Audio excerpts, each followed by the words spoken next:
Bayangin, ada sebuah plot twist sejarah yang benar-benar gila.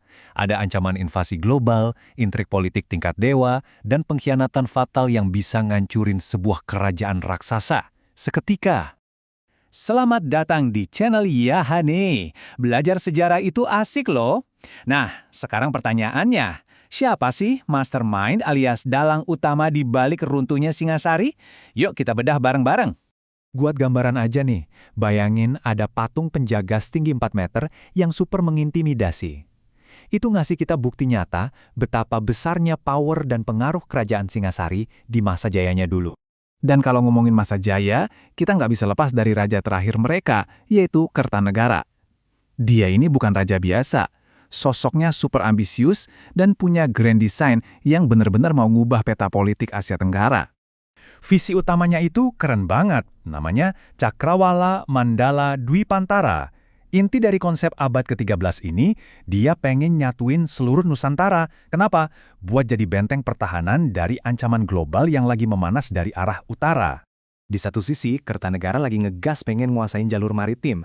Tapi di sisi lain, ada raksasa kekaisaran Mongol, pimpinan Kubilai Khan, yang terus berekspansi, yang tiba-tiba datang dan nuntut Singasari buat tunduk sama mereka. Jelas aja, Kertanegara nggak sudi buat tunduk. Langkah jeniusnya, dia malah gerak duluan lewat ekspedisi Pamalayu. Dia ngamanin daerah Sumatera dan Selat Malaka, biar armada Mongol nggak bisa gampang masuk ke wilayah kita.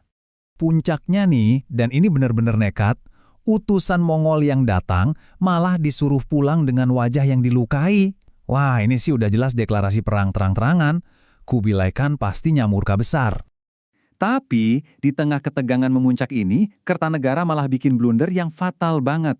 Dia nurunin jabatan politisi jeniusnya, Banyak Wide, jadi adipati di Sumeneb, Madura. Keputusan ini jadi bom waktu yang sangat berbahaya. Dari Madura itulah, Banyak Wide mulai nyusun skenario balas dendam sekelas film-film heist. Dia pelan-pelan jadi mastermind yang narik benang dari belakang, nyiapin 4 langkah strategi yang benar-benar mematikan. Momen krusialnya terjadi di tahun 1292. Pasukan elit Singasari lagi dikerahkan habis-habisan ke Sumatera, bikin ibu kota nyaris kosong dan rentan. Kesempatan emas ini langsung dimanfaatin Banyak Wide buat momporin Jayakatwang dari Kediri supaya nyerang. Dan taktiknya sukses besar. Pertahanan istana berhasil dijebol, tragisnya sang penakluk Kertanegara justru tewas saat lagi ngelakuin ritual. Kerajaan besar Singasari pun runtuh seketika, malam itu juga. Terus gimana nasib keluarganya? Menantu Kertanegara, yaitu Raden Wijaya, berhasil lolos dari maut. Tapi ironisnya, dia malah kabur minta perlindungan ke Madura, kepelukan sang dalang utama yang udah ngehancurin mertuanya sendiri. Disinilah sang mastermind kembali beraksi.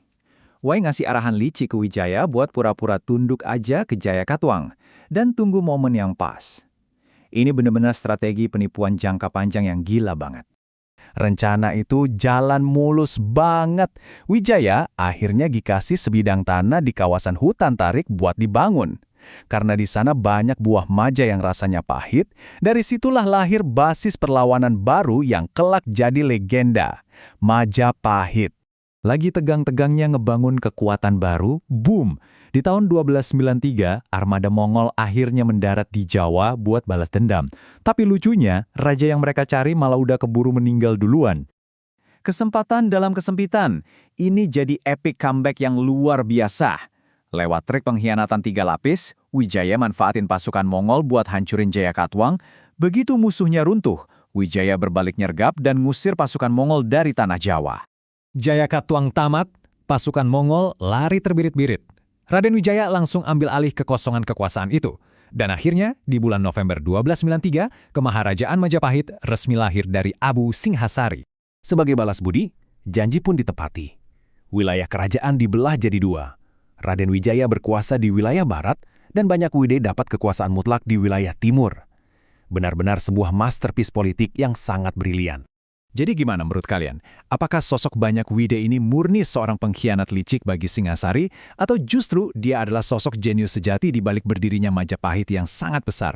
Coba drop analisis kalian di kolom komentar ya. Dan pastinya jangan lupa subscribe dan komentar. Sampai jumpa!